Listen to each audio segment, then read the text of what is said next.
नमस्कार सर्वांना, श्री स्वामी समर्थ. तर आजची मस्त अशी छान सुरुवात झाली आहे माझी सकाळी सकाळी, ती म्हणजे वाटपपासून. कारण की आपल्या जेवणामध्ये वाटप हे असायलाच पाहिजे आणि मला तर असं कडधान्य वगैरे वाटपाशिवाय होतच नाही. तर मी ना गावावरून येताना खोबरं आणलेलं, सुकं खोबरं. कारण की कोकणात जरा स्वस्त भेटतं. तर येताना खूप सारं खोबरं आणलेलं, माझ्या आईला, माझ्या बहिणीला वगैरे. तर मला अर्धा 1 किलो आणलेलं, 1 किलो आणलेलं मी. तर हे जरा छोटे छोटे काप करून घेतले. हे कसं आपल्याला जर भाजून ठेवायचं असेल ना खोबरं, स्टोअर करून ठेवायचं असेल ना एकदम, तरी नाही असं बारीक कापायचं एकदम पातळ. आणि तव्यावर आहे ना एकदम मध्यम आचेवर आहे ना असं म्हणजे पिवळा कलर आला पाहिजे, गोल्डन बघा असा. एकदम पण करपवायचं नाही आपल्याला, नाहीतर मग वाटप काळं होतं आणि त्याची चव पण अशी करपल्यासारखी लागते. तर मी एकदम असं मीडियम आचेवरच ठेवलं आहे गॅस आणि मस्त असं परतून घेतलं ते सगळं. भाजून घेतले खोबरं, बघा किती छान कलर आला आहे त्याला. असंच रंग यायला हवा आहे, जास्त पण करपायला नको आहे. फक्त मध्ये मध्ये ना माझं म्हणजे दुसरीकडं लक्ष असायचं दुसरं काम करताना, तर 2-3 वेळा माझं असं थोडं खोबरं करपलं आहे. पण थोडंसं चालतं, एकदम पण करपलं नाही पाहिजे खोबरं. हे असं थोडं पिवळट कलर आला पाहिजे. आणि आज मला वाटप पण करायचं होतं, कारण की आज आमच्याकडे शनिवार असून रविवारसारखा साजरा होतो आहे.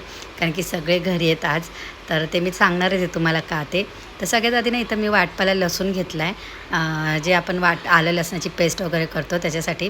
तर ना हे आपण बघा बरेचदा आपण लसूण वगैरे घेतो आणि ह्याच्या ह्या दांड्या असतात ना, आपण ह्या काय करतो फेकून देतो कचऱ्यामध्ये. तर जे गावचे लोक आहेत ते जमा करून ठेवतात, म्हणजे ज्यांच्या घरात लहान बाळ वगैरे झाले त्याला सर्दीसाठी वगैरे हे उपयोगी पडतं. तर मी त्याचा उपयोग बघा कुठे करते. तर आपल्याकडे कडधान्य वगैरे असतातच, तर आपण त्यात पावडर वगैरे लावून ठेवतो. आणि जर नाही लावलं तर त्याला टोके वगैरे पडतात. महिन्याभराचा असतो आपला किराणा, तो खराब होऊन जातो. तर मी हे काय करते, लसणाला बघा खूप असा उग्र वास असतो, तर ह्या दांड्या पण आहे ना तसंच वास येत असतो ह्या दांड्यांना. तर मी ह्या प्रत्येक दांडीनं अशी मला भेटली ना, लसूण साफ केलं ना, तर ह्या जमा करून ठेवते आणि प्रत्येक बरणीमध्ये माझ्या अशा ह्या दांड्या असतात. तुम्ही याच्यात लवंग वगैरे टाकण्यापेक्षा आहे ना, ह्या दांड्या उपयोगाला म्हणजे उपयोगी पडतात. तर ह्या डाळीमध्ये पण बघा, डाळीत तर तुम्हाला माहिती आहे लगेच टोकी पडतात. तर तसे पडू नये म्हणून तुम्ही हा उपयोग एकदा नक्की करून बघा. आणि झाकण एकदम फिट्ट लावायचे, जेणेकरून हवा आतमध्ये जाणार नाही त्या बरणीच्या वगैरे. त्यामुळे काय होतं, तो उग्र वासामुळे ना अजिबात टोके वगैरे पडत नाही. तर छान मी अशी छोटीशी तुम्हाला एक टिप्स दिली आहे किचनमधली.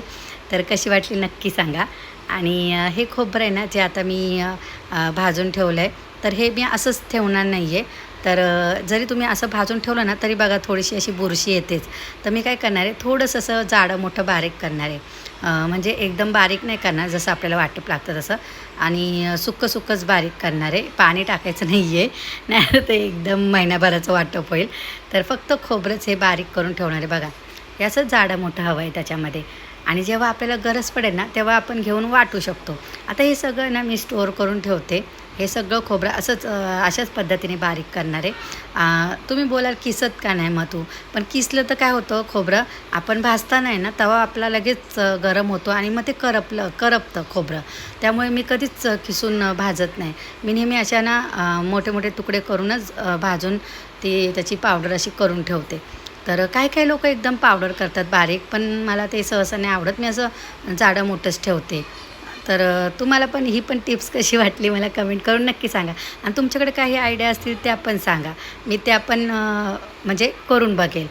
प्रत्येकाच्या कसं प्रत्येक किचनमधल्या प्रत्येक बाईची वेगवेगळ्या टिप्स असतात. तर तुम्हाला पण काही माहिती असेल तर मला नक्की सांगा की खोबरं कसं स्टोअर करून ठेवायचं. तर आता ही बरणी ना मी भरून फ्रीजमध्येच ठेवते, म्हणजे खराब होत नाही खोबरं. आणि आम्ही दोघंच असल्यामुळे आम्हाला जास्त लागत पण नाही. तर आता हे सगळं एकदम भरून ठेवणार आहे. हे 1 किलोचं खोबरं आहे ना, तर काचेच्या बरणीतच भरून ठेवणार आहे मी. तुम्ही पण आहे ना, जर काचेची बरणी असेल त्यातच ठेवा किंवा स्टीलच्या डब्यात. प्लॅस्टिकमध्ये अजिबात भरून ठेवू नका, कारण की याचं जे तेल असतं ना, ते सगळं त्या प्लॅस्टिकला लागून जातं. तर बघा अशा पद्धतीने छान अशी मी सगळं भरून ठेवलं आहे. आणि जर तुम्हाला असं पण खोबरं जर तुम्ही असंच ठेवलं ना सुक्कं, तर ते कडक होतं फ्रीजमध्ये. तर छान असं माझं काम झालेलं आहे. आणि संध्याकाळी आमच्या घरी कार्यक्रम होता, म्हणूनच आज सगळे घरी होते शनिवारचे, जसं काही रविवारच आहे. आणि ही माझी मामी वगैरे आली आहे, ही माझी बहीण आहे. इथे फोटोशूट चाललं आहे, कारण की केक कापल्यानंतर तुम्हाला माहिती आहे खूप सारी कामं असतात करायची आणि फोटो काही काढायला भेटत नाही. मग बाळ पण दमतं आणि झोपतं, त्यामुळे आम्ही सगळे आता फोटो काढून घेतो आहे. मी पण मस्त अशी छान तयार होऊन आली आहे. कारण की फोटो काढायचे होते मला पण. आणि छान असं डेकोरेशन पण केलं तुम्ही बघू शकता. हे सगळं डेकोरेशन ना तिच्या भावानेच केलं आहे. तो खरंच खूप सुंदर डेकोरेशन करतो.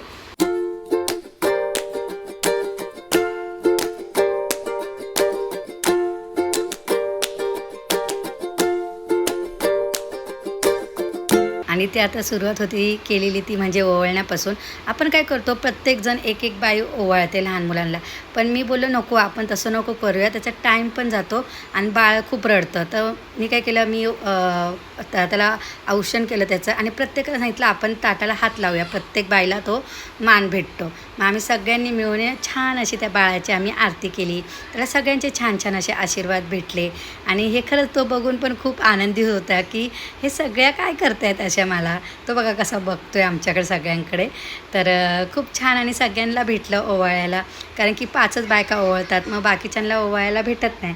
त्यामुळे असं केलं ना तर प्रत्येकाचं आहे ना हातबोट लागतं त्या आरतीच्या ताटाला. आणि त्यानंतर मी त्याला छान असा लाडू भरवला गोड गोड. आणि इथे आता आम्ही हॅपी बर्थडे करतोय त्याचा. हां,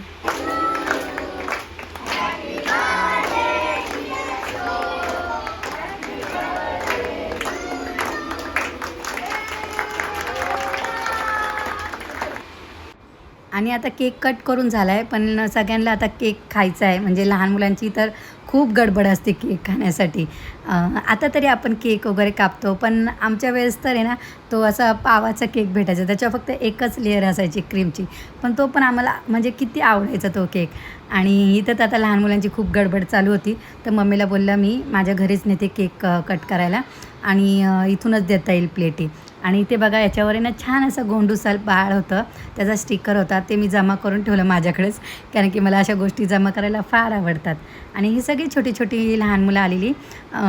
हे माझा मोठा भाऊ आहे ना, त्याचे हे सगळे मित्रमंडळी आहेत. बघा इथं बसला जेवायला, तो काळा शर्ट घातले त्याने आज. आणि हे सगळे मित्र त्याचे आहेत. पण सगळ्यांना त्यांनी ना आवडीने बोलवलं आहे, का आता माझ्या भावाचा वाढदिवस आहे म्हणून. आणि सगळी लहान मुलं आलेत आणि जेवायची सुरुवात पण यांच्यापासूनच केली आम्ही.